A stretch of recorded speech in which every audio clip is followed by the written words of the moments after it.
नमस्कार, आजमगढ़ टाइम्स में आपका एक बार फिर से स्वागत है। सबसे पहले तो आप सभी लोगों को होली की हार्दिक शुभकामनाएं। तो चलिए इसी के साथ जानते हैं आज के सभी मुख्य समाचार, ताजा टुडे ब्रेकिंग न्यूज, फटाफट बड़ी खबरों को। उससे पहले आपने अभी तक इस वीडियो को लाइक नहीं किया है तो लाइक कर दें और एक एक करके सभी खबरों को आखिर तक जरूर देख लें। आजमगढ़ में पूर्व बीएसए 2 पटल सहायक प्रबंधक व 5 शिक्षकों पर मुकदमा दर्ज। दरअसल आजमगढ़ परमा देवी जायसवाल बालिका जूनियर हाई स्कूल सरदाहा बाजार में हुई 5 शिक्षकों की अनियमित नियुक्ति के मामले में जिला बेसिक शिक्षा अधिकारी राजू पाठक द्वारा सिधारी थाने में एफआईआर दर्ज कराई गई है। इसमें उनके द्वारा तत्कालीन बीएसए, तत्कालीन 2 पटल सहायकों, प्रबंधक और 5 शिक्षकों को आरोपी बनाया गया है। दरअसल पुलिस को दी गई तहरीर में बीएसए ने कहा है कि श्रीमती परमा देवी जायसवाल बालिका जूनियर हाई स्कूल सरदाहा बाजार आजमगढ़ के प्राथमिक अनुभाग में 5 अध्यापिकाओं की कूट रचित प्रपत्रों पर अनियमित नियुक्ति की गई है। इस मामले की शिकायत नवजागृति सेवा संस्थान और मिश्री लाल द्वारा की गई थी। आजमगढ़ पूर्वांचल में रोजाना बिजली चोरी के 26 मामले आ रहे सामने। फरवरी में 741 चोरी पकड़ी गई। जी हां, आजमगढ़ में पूर्वांचल विद्युत वितरण निगम लिमिटेड में प्रतिदिन लगभग 26 लोगों के खिलाफ बिजली चोरी की एफआईआर दर्ज हुई है। फरवरी महीने में 741 बिजली की चोरी पकड़ी गई। साल 2024 में 14,282 लोग बिजली चोरी पकड़ते गए। प्रदेश में बिजली चोरी रोकने और व्यवस्था दुरुस्त करने के लिए योगी सरकार की तरफ से लगातार प्रयास किए जा रहे हैं। बिजली विभाग की तरफ से एबीसी तार और तार भूमिगत कर बिजली की चोरी रोकी जा रही है, लेकिन इसके बाद भी लोग लगातार बिजली चोरी कर रहे हैं। जानकारी मिल रही है कि बिजली की चोरी सबसे ज्यादा 2 किलोवाट के कनेक्शन पर हो रही है। घरेलू कनेक्शन लेकर उससे ज्यादा बिजली का इस्तेमाल कर रहे हैं। चंदौली आजमगढ़ में सीबीआई की रेड। पेपर लीक मामले में कार्यवाही, प्रबंधक सहित बैंक कर्मियों से पूछताछ जाने मामला। जी हां, बता दें कि सीबीआई आजमगढ़ थाना क्षेत्र के बड़ौदा यूपी बैंक में उस समय हंगामा मच गया जब सीबीआई लखनऊ की 6 सदस्यीय टीम ने सिकहुआ स्थित बड़ौदा यूपी बैंक में छापा मारा। करीब 8 घंटे तक प्रबंधक, कैशियर और बैंक के कर्मचारियों से अलग अलग पूछताछ की गई। सीबीआई की टीम बैंक प्रबंधक अभिषेक राय निवासी मनरा थाना फूलपुर के घर भी करीब 2 घंटे तक प्रबंधक के घर को भी खंगाला। दरअसल सीबीआई की कार्यवाही के दौरान सरायमेर थाने की पुलिस भी बैंक के बाहर डटी रही। पुलिसकर्मी भी कार्यवाही के बारे में कुछ भी बताने से इनकार कर रही है। एसपी ग्रामीण चिराग जैन से सीबीआई टीम के आने की सूचना से इनकार किया गया है। मामला यह है कि रेलवे में विभागीय प्रमोशन की परीक्षा का पेपर लीक होने के मामले की जाँच करने आई सीबीआई सबूत जुटाकर लखनऊ रवाना हो गई। लगातार 6 दिन तक जाँच पड़ताल के बाद टीम के रवाना होने से डीआरएम कार्यालय में तैनात मंडल स्तरीय अधिकारियों ने राहत की सांस ली है। आजमगढ़ में कड़ी सुरक्षा के बीच 3630 जगहों पर जली होलिका। जी हां, आजमगढ़ अन्याय पर न्याय की जीत का पर्व होली पर रात में पूरे उत्साह के साथ जिले में 3630 स्थानों पर होलिका जलाई गई। सुरक्षा की दृष्टि से होली हुड़दंग को देखते हुए 200 संवेदनशील और 194 अति संवेदन स्थलों पर सुरक्षा के कड़े प्रबंध किए गए हैं। शहर से लेकर ग्रामीण क्षेत्रों में होलिका दहन से पूर्व ही रात 9 बजे से ही अधिकतर युवाओं ने होलिका दहन का सिलसिला शुरू कर दिया, जो देर रात तक जारी रहा। बता दें कि आजमगढ़ के नगर कोतवाली में 84 स्थानों के साथ ही ग्रामीण क्षेत्र में सिधारी थाना क्षेत्र में 90, रानी की शराह में 83, कंधरापुर में 107, मुबारकपुर में 135, जहानागंज में 157, निजामाबाद में 108, गंभीरपुर में 123, अतरौलिया में 40, फूलपुर में 133, पवई में 132, सरायमीर में 73, दीदारगंज में 146, देवगांव में 151, तरवा में 142, मेहनाजपुर में 75, मेहनगर में 115, बरदहा में 85, जियनपुर में 151, पार में 101, महाराजगंज में 101, हरौला में 51, तहब्बरपुर में 118, बिलरियागंज में 82, कंदरापुर में 75, अतरौलिया में 76, कप्तानगंज में 41 जगहों पर धूम धड़ाके के साथ होलिका जलाई गई।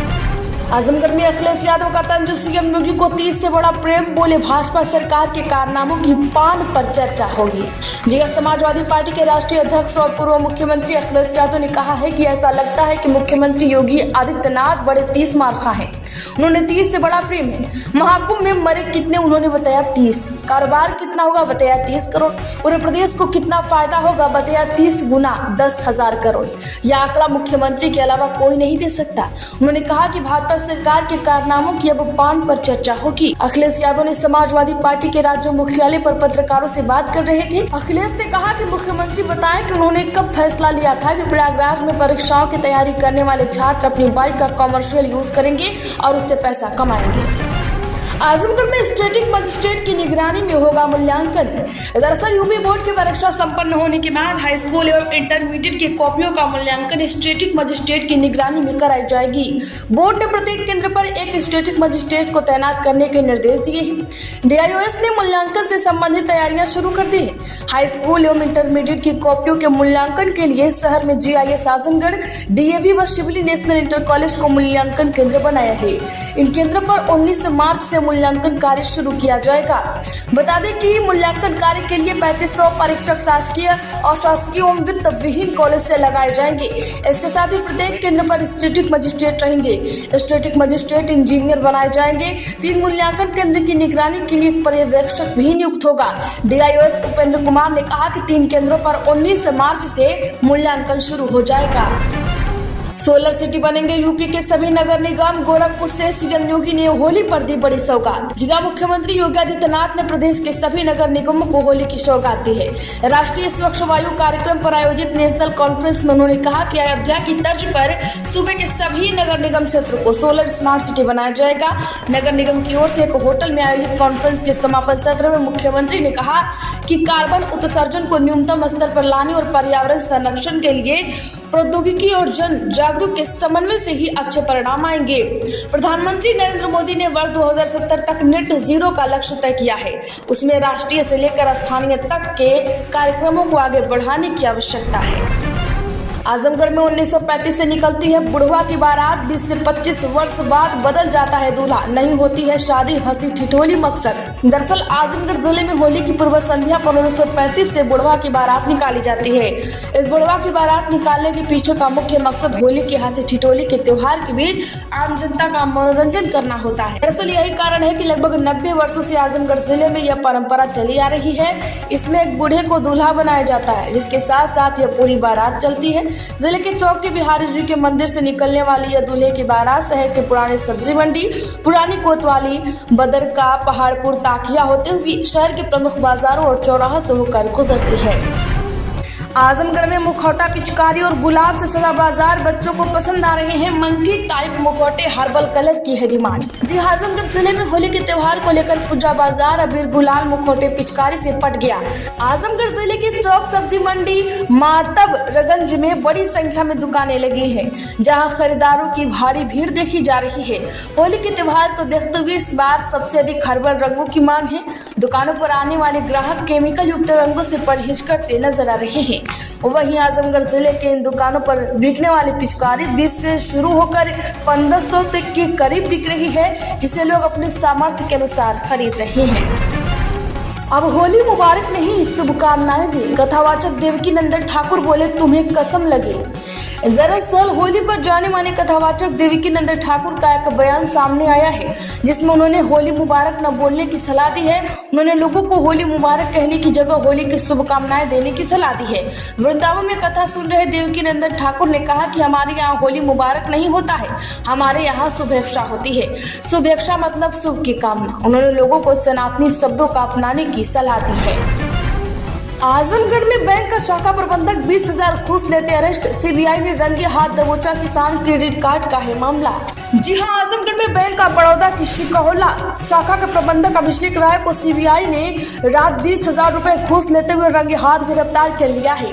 वह 92,000 रुपए का किसान क्रेडिट कार्ड का लोन देने के एवज में 20,000 रुपए घूस मांग रहा था। उसे आज राजधानी स्थित सीबीआई की विशेष अदालत में पेश करने के बाद न्यायिक हिरासत में जेल भेज दिया। सीबीआई के मुताबिक नजीबाबाद निवासी मेवालाल रामा ने शाखा प्रबंधक द्वारा घूस मांगने की शिकायत की थी, जिसके बाद राजधानी स्थित सीबीआई की एंटी करप्शन ब्रांच की टीम आजमगढ़ भेजी गई, जिसने शाखा प्रबंधक को घूस की रकम लेते हुए रंगे हाथों दबोच लिया है। UP police result out, cut off. UP police constable final result. जी हां, बता दें कि उत्तर प्रदेश पुलिस भर्ती एवं प्रोन्नति बोर्ड ने 60,000 कांस्टेबल भर्ती परीक्षा का फाइनल रिजल्ट जारी कर दिया है। परिणाम जारी कर यूपी पुलिस भर्ती बोर्ड ने होली पर युवाओं को बड़ा तोहफा दिया है। भर्ती बोर्ड ने सभी चयनित 60,244 अभ्यर्थियों के नाम, रोल नंबर, रजिस्ट्रेशन नंबर की लिस्ट जारी की है। इससे पहले लिखित परीक्षा में पास हुए अभ्यर्थियों को डीबी, पीएसटी और पीईटी राउंड के लिए बुलाया गया था। बता दें कि उत्तर प्रदेश पुलिस भर्ती बोर्ड ने रिजल्ट की 6 लिस्ट जारी की है। पहली लिस्ट में सभी वर्गों के चयनित अभ्यर्थियों के नाम की लिस्ट है, यानी यह ओवरऑल लिस्ट है। इसमें सभी सफल अभ्यर्थियों के नाम हैं। दूसरी लिस्ट में ओपन कैटेगरी में सफल हुआ सभी सफल हुए अभ्यर्थियों के नाम हैं। तीसरी लिस्ट AWS वर्ग यानी चौथी OBC, पांचवी SC और छठी ST वर्ग के सफल अभ्यर्थियों की है। आजमगढ़ में अराजक तत्वों ने 2 दिन पहले ही जला दी होलिका। जी हाँ, बता दें कि पवई थाना क्षेत्र के प्रतापपुर गांव में होली के 2 दिन पहले ही होलिका जलने से माहौल गर्म हो गया। इसे लेकर ग्रामीणों ने नाराजगी जताई। ग्रामीणों ने बताया कि यहां पर शराबियों का जमावड़ा रहता है। यह करतूत उन्हीं की है। माहौल गर्म देख गाँव में पुलिस ने निगरानी बढ़ा दी है। यूपी में 1.5 से 5 लाख में बिक रही हैं लड़कियां। शरीर की बनावट से लगती है रेट। दलाल पाकिस्तान बॉर्डर तक करा रहे हैं शादियां। जी हाँ, आपको बता दें कि अपनी मूछें हटवा लो, 5 से 10 साल छोटे लगोगे। हम लड़के वालों के घर जाते हैं तो 1.5 से 2 लाख रुपए तक लेते हैं। चाहे जयपुर हो या हरियाणा, हर जगह हमने शादी कराई है। हम बेच तो नहीं रहे, न ये शादी हो रही है, ये प्रेम का सौदा है। यूपी के सोनभद्र, मिर्जापुर समेत कई जिलों में शादी के लिए नाबालिग लड़कियों का सौदा करने वाले दलालों ने यह बात कही। दलाल पश्चिमी यूपी से लेकर हरियाणा, राजस्थान और पाकिस्तान बॉर्डर तक के अधेड़ों के रुपए लेकर शादी करा रहे हैं। बता दें कि जब हमारी टीम ने 20 दिन तक इसका इन्वेस्टिगेशन किया, हम राजस्थानी होने की बात कहकर नाबालिग लड़कियों की शादी कराने वाले अलग अलग गिरोह से मिले। हमें शादियों के लिए लड़कियां दिखाई गई। इनमें शादी कराने के लिए 1.5 से 5 लाख रुपए तक मांगे हैं। लड़की की खूबसूरती के हिसाब से रुपए बढ़ जाते हैं। आजमगढ़ में सोना 700 बढ़कर 86,843 के ऑल टाइम हाई पर। 72 दिन में 10,681 दाम बढ़े। चांदी 222 रुपए बढ़कर 98,322 प्रति किलो हुई। जी हाँ, सोने की कीमत आज अपने ऑल टाइम हाई पर पहुंच गई है। India Boolean and jewellers association के अनुसार 10 ग्राम 24 कैरेट वाले सोने का दाम 700 रुपए बढ़कर 86,843 रुपए हो गया। इससे पहले सोना 85,143 रुपए पर था। वहीं 19 फरवरी को सोने ने 86,733 रुपए का ऑल टाइम हाई बनाया था। वहीं आज 1 किलो चांदी 222 रुपए महंगी होकर 98,300 रुपए प्रति किलो पर पहुंच गई। बीते ही दिनों 98,100 रुपए प्रति किलो पर थी। SBI RBO के 1,194 पदों पर आवेदन की जानी है अंतिम तिथि। जिला स्टेट बैंक ऑफ इंडिया जल्द ही कोनकरेंट ऑडिटरों पर उम्मीदवारों के आवेदन प्रक्रिया को बंद कर देगा। समवर्ती लेखा परीक्षक भर्ती 2025 के लिए आवेदन करने के इच्छुक और योग्य उम्मीदवारों को आधिकारिक वेबसाइट sbi.co.in पर जाना होगा।